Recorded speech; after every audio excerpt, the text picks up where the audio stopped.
श्री शिवाय नमस्तुभ्यम। हर हर महादेव। आप सबको पता है कि 29 जनवरी के दिन पड़ रही है मौनी अमावस्या। 29 जनवरी बुधवार के दिन साल की सबसे बड़ी और पहली अमावस्या मौनी अमावस्या का बहुत ही प्यारा सा दिन है। इस दिन स्नान दान करने से विशेष फलों की प्राप्ति होती है। मौनी अमावस्या का बहुत ही बड़ा और विशेष महत्व होता है। पूज्य गुरु जी ने अपने शिव महापुराण की कथा में बताया है कि कभी भी मौका मिल जाए और अगर बुधवार के दिन मौनी अमावस्या पड़ जाए तो आपको चावल के दानों का ये उपाय जरूर करना चाहिए।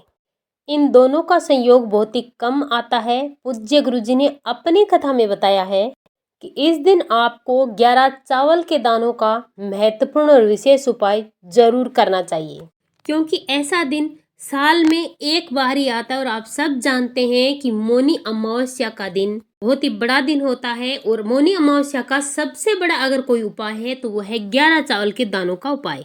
तो आप सभी को भी मौनी अमावस्या के दिन 11 चावल के दानों वाला उपाय जरूर करना चाहिए। अगर आपने भी अब तक 11 चावल के दानों वाला उपाय नहीं किया, पूरा साल निकल गया, सारी अमावस्याएं अगर निकल गई, तो मौनी अमावस्या का दिन बहुत ही विशेष और महत्वपूर्ण है। इस दिन आप 11 चावल के दानों वाला उपाय करने से मत चूकना। ये आखिरी मौका है, इस मौके को अपने हाथ से मत जाने देना। पूज्य गुरु जी ने बताया कि अगर आपने पौष मास की मौनी अमावस्या के दिन 11 चावल के दानों वाला उपाय कर लिया तो आपको इस उपाय को करने का वो फल मिलेगा जिसकी आपने कभी कल्पना भी नहीं की होगी। इसीलिए आपको इस मौनी अमावस्या पर एक बार इस उपाय को जरूर कर लेना है ताकि आपके हाथ से ये विशेष मौका जाने ना पाए। इस उपाय को पूज्य गुरुजी ने अपनी अभी की शिव महापुराण की कथा में बताया है, जिसे हम आज पूज्य गुरुजी की कथा से सुन करके समझ करके विस्तार से समझाने वाले हैं। वीडियो में आगे बढ़ने से पहले अगर आप चैनल पर पहली बार आए हैं तो चैनल को सब्सक्राइब करें, और अगर आप महादेव के सच्चे भक्त हैं तो चैनल बॉक्स में हर हर महादेव जरूर लिखें। वीडियो को लाइक और शेयर करना ना भूलें। इस वीडियो को देखने के बाद आपको इस उपाय को समझने के लिए और करने के लिए कोई और वीडियो देखने की जरूरत नहीं पड़ेगी। देखिए, ये उपाय पौष मास की मौनी अमावस्या के दिन इतना महत्वपूर्ण और खास होता है। देखा गया है कि कभी कोई ऐसा काम, कोई ऐसी बड़ी से बड़ी मनोकामनाएं भी बड़े से बड़े पूजा पाठ और अनुष्ठान व्रत उपवास करने से नहीं होते, वो मात्र 11 चावल के दानों वाला उपाय करने से हो जाता है। बहुत सारे लोगों ने इस उपाय को किया भी है और सभी को इस उपाय को करने का फल भी मिला है। अगर आप भी इस उपाय को करना चाहते हैं तो पहले उपाय को अच्छे से समझ ले। वीडियो को पूरा जरूर देखना, देख करके समझ करके फिर आप इस उपाय को करना। तब आपको इस उपाय का फल दुगना नहीं 3 गुना अधिक मिलने वाला है। और आपको इस उपाय को करने का फल इतना मिलेगा कि आपके घर में कितना भी बड़ा दुख क्यों ना हो, कितनी भी बड़ी परेशानी क्यों ना हो, और आपको उसका कारण भी नहीं पता कि हमारे घर में ये परेशानी, दुख, बीमारी, रोग किस वजह से आ रहे हैं, उसका कुछ भी कारण हो सकता है।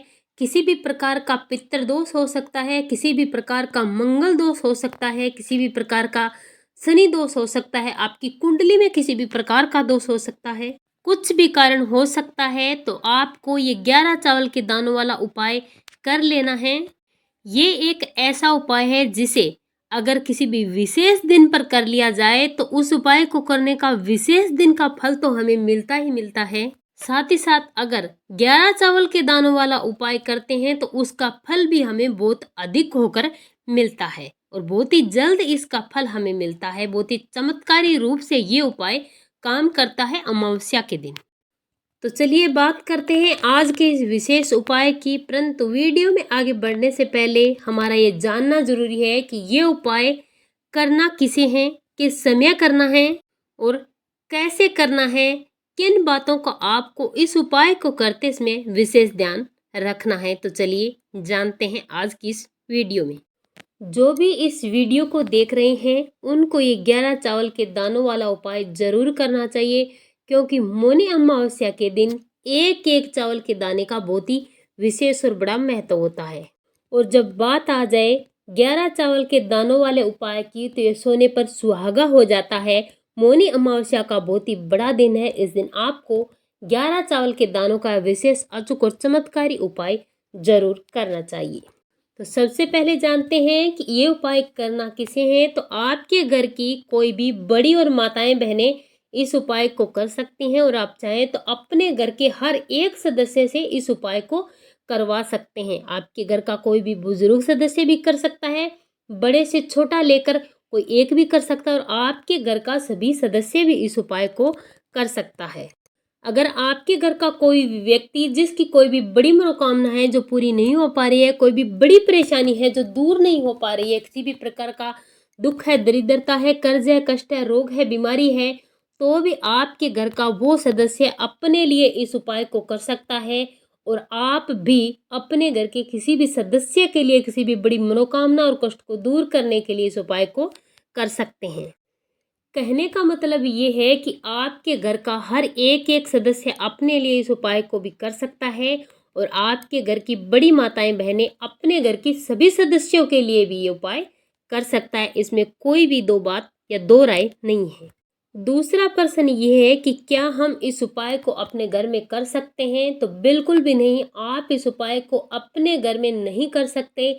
इस उपाय को करने के लिए आपको भगवान शिव भोलेनाथ के मंदिर में ही जाना पड़ेगा। और अगला प्रश्न ये है कि इस उपाय को करना किस समय है? तो आप इस उपाय को सुबह भी कर सकते हैं, आप इस उपाय को शाम को प्रदोष काल के समय भी कर सकते हैं, पूरे दिन में आप इस उपाय को कभी भी कर सकते हैं। लेकिन अगर आप पूछें कि इस उपाय को करने का सबसे उत्तम समय कौन सा है, तो आपसे हम कहेंगे कि इस उपाय को करने का सबसे उत्तम समय है सुबह का समय।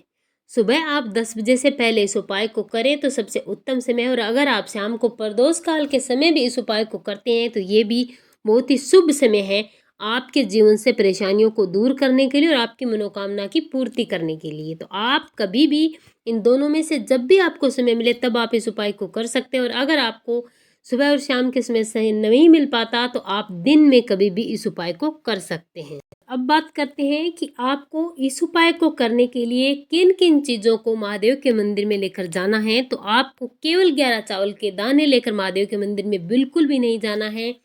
आप हर रोज जो पूजा करते हैं, पूजा की सामग्री लेकर आपको महादेव के मंदिर में जाना है। इस उपाय के लिए सबसे पहले आपको लेना है 11 चावल के दाने।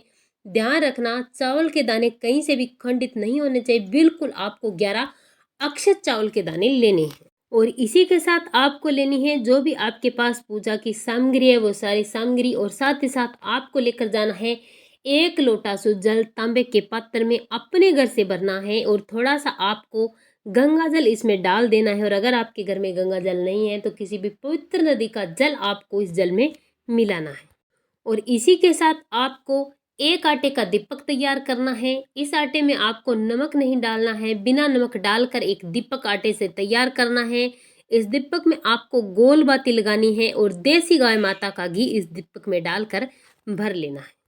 अब आप उपाय की सारी सामग्री लेकर चले जाएं आपके पास जहाँ भी शिव मंदिर है उस शिव मंदिर में जाएं, शिवालय में जाएं, शिवलिंग के पास जाना है। सबसे पहले आपको अपना मुख उत्तर दिशा की तरफ कर लेना है इस उपाय को करने के लिए। अब यहाँ पर सबसे पहले आपको भगवान का धन्यवाद करना है, और उसके बाद आप अपने साथ जो 1 लोटा शुद्ध जल लेकर आए उस जल को भगवान शिव की शिवलिंग पर श्री शिवाय नमस्तुभ्यं मंत्र का कम से कम 11 बार जाप करते हुए समर्पित कर देना है। इतना करने के बाद आप जो भी पूजन सामग्री लेकर आए सारी की सारी पूजन सामग्री आपको भगवान शिव की शिवलिंग पर समर्पित कर देनी है।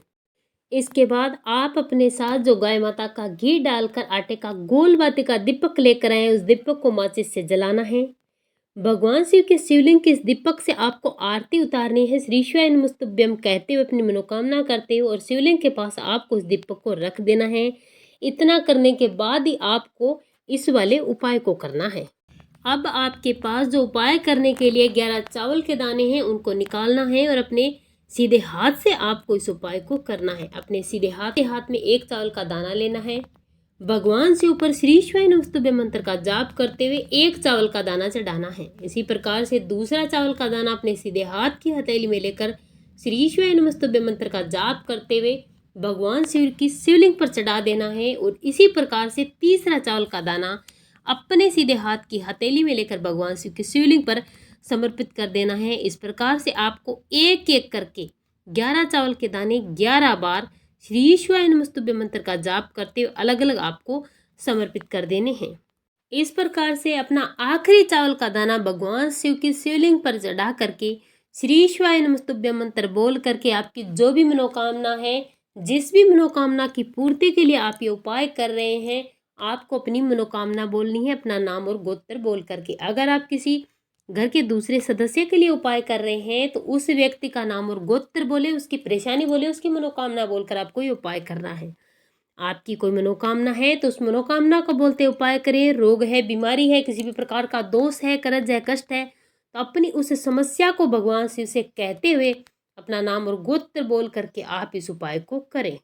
जब आप 11 चावल के दाने चढ़ा करके अपनी मनोकामना बोल देते हैं तो आपका ये उपाय पूर्ण हो जाता है। लेकिन आपको इतना करने के बाद सीधे अपने घर नहीं आना है।